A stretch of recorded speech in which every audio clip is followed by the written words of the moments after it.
How's it going, everyone? This is the George here, and today we are continuing the Halloween slash horror slash spooky series of reviews for this year's October slash Halloween, and we're going to continue it with another vampire movie, Bram Stoker's Dracula. That's right, this is the 1992 Dracula movie that Francis Ford Coppola directed, and we know that Francis Ford Coppola is known for directing the Godfather movies, Apocalypse Now, The Outsiders, Rumblefish.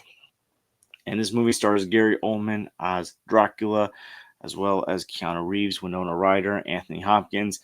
And this movie has that familiar formula of the Dracula story. Jonathan Harker goes to his castle, meet with Dracula. Dracula keeps him in and goes to London. Dracula is obsessed with Jonathan's fiancee Mina. Van Helsing comes in to help explain these weird phenomena that are happening, and they gotta take down Dracula. And I always forget to say this when I review an older movie. There's going to be spoilers. I mean, this movie's been out for over 30 years, so spoiler warning though if you haven't seen Dracula yet. But this movie has a different approach than the other Dracula movies. For one thing, where we're kind of used to the classic Dracula movies having Dracula looking pretty decent, having that cape, his hair is very slicked back, and using those hypnotizing eyes. Here we have a different Dracula. We have a pale, monstrous looking Dracula who's got long nails, long fingers. Yours looks very pale, but he has many different forms. He has his beast forms. He has this handsome Prince Vlad form that he uses a few times in the movie. But it's not just that. It's the fact that we are visiting Dracula's tragic backstory. Because, yeah, in this movie, Dracula is evil and he does a lot of evil stuff in this movie. But there's a reason behind it in this movie. At the beginning of the movie, it's revealed that Dracula, before he became this vampire, was off fighting war. And his wife was sent a letter saying that he died during war, and she believed the letter and she committed suicide. And when the Orthodox Church said she'd be damned to hell because she committed suicide, Dracula renounced God, put a sword in the cross, and blood was coming out of it, and he drank that blood. And so there's a really tragic backstory in here. Even after he is Dracula and we see what we do, you still understand that this guy, he's still, years later, hundreds of years later, he still misses his wife. I mean, Mina looks exactly like his wife. And so he sees that in there. And he takes pride in his Dracula legacy because when Jonathan Harker makes a little joke during the dinner sequence, when Dracula is swinging his sword around and nearly points it right into his face. So basically, like, Dracula is taken on a more unique take. And Francis Ford Coppola went all out with making this movie because apparently during making of this movie, the special effects team that he hired said that the stuff he wanted to do would require CGI, like the computer or generated effects that were modern at the time. And he fired the team and basically had his son do all the effects. And they did all this, like, these different methods to make this whole thing work. Some of the methods had included like on-set and in-camera methods, and it worked out very well. And honestly, watching this movie many times, it didn't need CGI effects. What they were able to put together with the practical effects that they used, the classic effects that they used, that movies used many years ago, as well as the great costume and makeup designs, make this film look incredible, even for a 1990s movie where movies were looking a lot better at the time with practical effects, with costume design.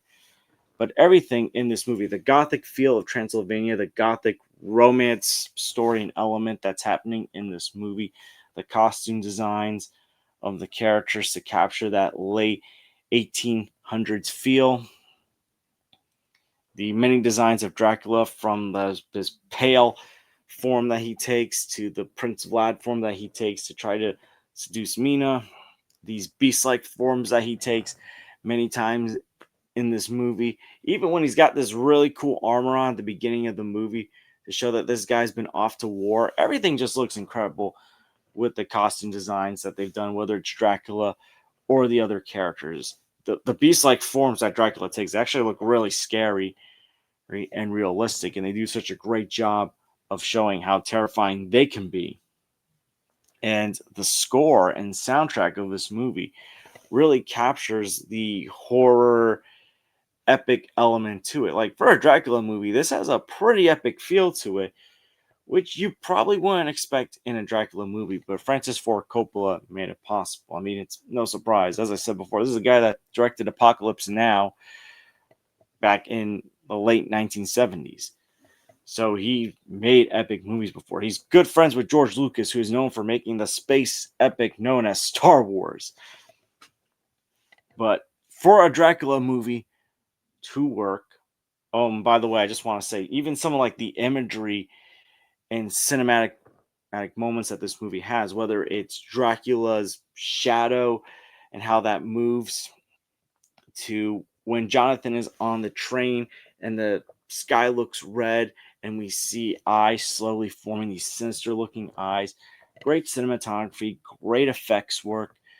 They did such a great job with with these effects. And even when Dracula's in his castle and you hear these souls, it sounds like these souls crying out. It adds this really eerie feeling in the background as he's talking. Like, this movie, I think, is a cinematic achievement. It would be considered a cinematic achievement nowadays. But as I was saying before, I had to bring up those certain effects work as examples as to why this movie is amazing. For a Dracula movie to work, for an epic Dracula movie to work, where Dracula has a tragic backstory, he's doing all these horrible things. There's this love story where he's fallen in love with this woman. And for this stuff to work, you need the right person to play Dracula. And Gary Oldman does a phenomenal job playing Dracula in this movie. He captures the sinister feel of Dracula. The Dracula's laugh in this movie, probably one of the most sinister laughs I've heard from any villain. Just this really creepy, uncomfortable laugh to, capturing the tragedy at the beginning, him being this very charismatic, handsome Prince Vlad when he's in that form later on in the movie. All of it, he does all of it so well. When he's giving his speech about his legacy, about like the blood that goes through his veins, just really powerful stuff from him. Winona Ryder as Mina as well also does an incredible job in this movie. She loves Jonathan, but then she's fallen for Dracula. All of it works so well with her performance. Anthony Hopkins as Dr. Von Helsing, he gives this really epic narration at the beginning of the movie, which I think some people might say, Anthony Hopkins always does these great narrations. I mean, I'm pretty sure he narrated the 2000 live action Grinch movie. I know he narrated the beginning of Transformers The Last Night, which was actually one of the few epic things about that movie. Maybe that's why Michael Bay got him for the movie and had him narrate, because he probably watched this movie and was like, wow, Anthony Hopkins does epic narrations. I need him for this movie. But yeah, no, as Van Helsing, he is excellent, does such a great job. Most of the cast is excellent in this movie, except for Keanu Reeves. And that pains me to say that because I'm a huge fan of Keanu Reeves. I love him in The Matrix, Point Break, John Wick, Bill and Ted. But in this movie, he just feels miscast. It's like, it reminds me of Batman Begins, where everyone except for Katie Holmes was perfectly casted in that movie. And Katie Holmes did the best that she could, but she just didn't feel right in the role. It's the same thing with Keanu Reeves in here. You can tell that he's trying to put together an English accent. And it feels like the first half of the movie, he's still trying to get that English accent. And in the second half, it feels like he finally figured it out, but it just isn't working. Like the first half of this movie, it feels like he is still working on that transition from Bill and Ted in Point Break a year before to getting into Dracula as Jonathan. But even his facial expressions, I feel like didn't fit the scene. Like usually in the story of Dracula, and I can even use like the Nosferatu alternates that we've seen. Usually when Jonathan, and I'm pretty sure the character from Nosferatu's name is Thomas. I might be wrong. Sorry if I'm wrong about that. But when the character just overall, whoever his name is and what version he's in, usually when that character goes into the castle, he feels very uncomfortable. He's very scared. He's very nervous. Looks very unsure as to this Dracula character. Here, Keanu's expression, it's like, huh? Like, it's just like he's oblivious to how creepy this Dracula guy looks. And he's just happily talking. He's like, oh, an ancestor. I see the resemblance. It's really not until later on when he's in the castle, it's like, oh, wow, this is scary. But even still, like, even when he's saying it, his facial expression doesn't say it.